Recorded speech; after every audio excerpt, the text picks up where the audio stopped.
Assalamualaikum warahmatullahi wabarakatuh.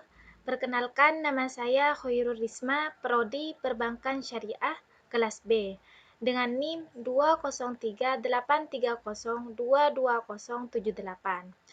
Di sini saya akan menjelaskan tentang relevansi istihsan di masa kini dan mendatang. Seperti telah dijelaskan bahwa istihsan itu digunakan oleh sekelompok ulama karena dalam menghadapi suatu kasus pada keadaan tertentu merasa kurang puas jika menggunakan pendekatan yang berlaku secara konvensional. Seperti yang menggunakan kias jali atau dalil umum menurut cara-cara biasa dilakukan. Dengan cara konvensional itu, ketentuan hukum yang dihasilkan kurang mendatangkan kemaslahatan yang diharapkan dari penetapan hukum. Dalam keadaan demikian, si mujtahid menggunakan dalil atau pendekatan lain sebagai alternatif dari pendekatan konvensional tersebut. Pendekatan yang mereka lakukan adalah dalam bentuk ijtihad yang disebut istihsan. Dewasa ini dan lebih-lebih lagi pada masa yang akan datang, permasalahan kehidupan manusia akan semakin berkembang dan semakin kompleks.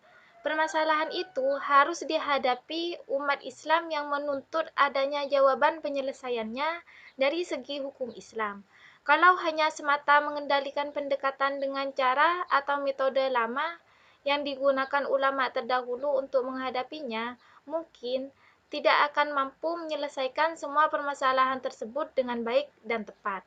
Karena itu, si mujtahid itu harus mampu menemukan pendekatan atau dalil alternatif di luar pendekatan lama meskipun dengan berat hati untuk meninggalkan pendekatan lama yang selama ini ia gunakan dan ia pertahankan dengan setia. Oleh karena itu, kecenderungan untuk menggunakan istihsan akan semakin kuat karena kuatnya dorongan dari tantangan persoalan hukum yang berkembang dalam kehidupan manusia yang semakin cepat berkembang dan semakin kompleks. Di antara contoh yang paling dekat dan mendesak untuk ditangani dari persoalan kehidupan dewasa ini adalah: pertama, pelaksanaan ibadah haji dari tahun ke tahun semakin dirasakan, semakin kompleks, dan semakin sulit mengatasinya mengingat jemaah haji semakin banyak seiring dengan pertambahan penduduk dan perkembangan teknologi di bidang transportasi yang memudahkan perjalanan ke Tanah Suci. Sedangkan lokasi pelaksanaan ibadah haji tidak pernah mengalami perkembangan. Di antara persoalan yang semakin sulit diatasi pada ibadah haji, misalnya dalam pelaksanaan mabit di Mina, melempar jumroh di lokasi yang telah ditentukan nas, pelaksanaan tawaf, sa'i, dan masalah lainnya yang berkaitan dengan keterbatasan waktu dan tempat berlangsungnya ibadah haji. Untuk melarang orang menunaikan haji, terutama yang belum pernah sama sekali, tentu tidak mungkin karena haji merupakan ibadah pokok dalam agama. Namun, masalah ini harus dihadapi untuk memberikan solusi agar umat Islam dapat melaksanakan ajaran agamanya dengan mudah, tentram, dan aman. Kalau hanya mengandalkan pada ketentuan hukum fikih dengan pendekatan lama dalam menghadapi masalah haji ini, tampaknya tidak akan dapat menyelesaikan masalah. Oleh karena itu, pendekatan alternatif seperti dalam bentuk istihsan akan banyak gunanya. Yang kedua, transplantasi organ tubuh untuk kepentingan pengobatan. Semestinya hal ini tidak perlu dipermasalahkan lagi. Meskipun ada ketentuan umum yang melarang menyakiti tubuh seseorang termasuk jenazah. Namun, dalil yang menyuruh manusia untuk berobat rasanya lebih baik untuk diikuti. Dalam hal ini pun pendekatan istihsan rasanya lebih tepat untuk dilaksanakan.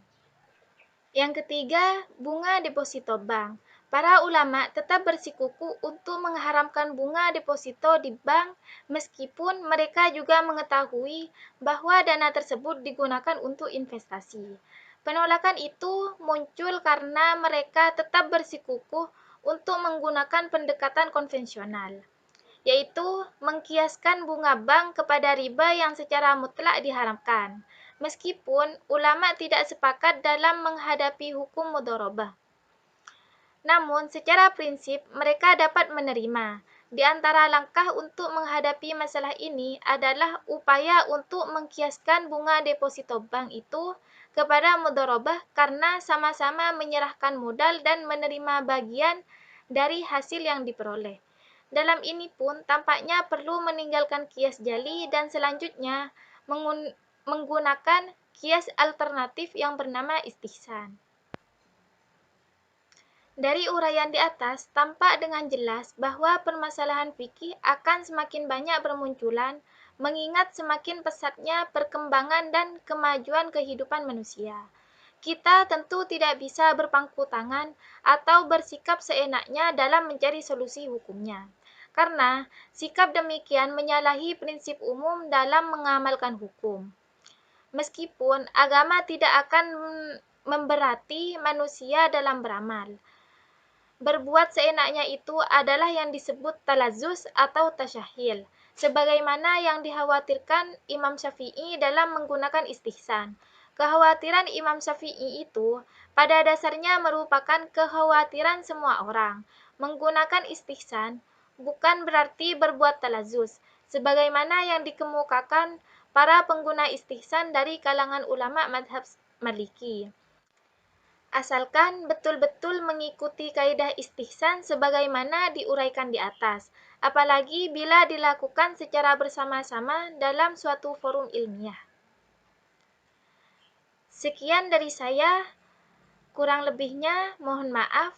Wassalamualaikum warahmatullahi wabarakatuh.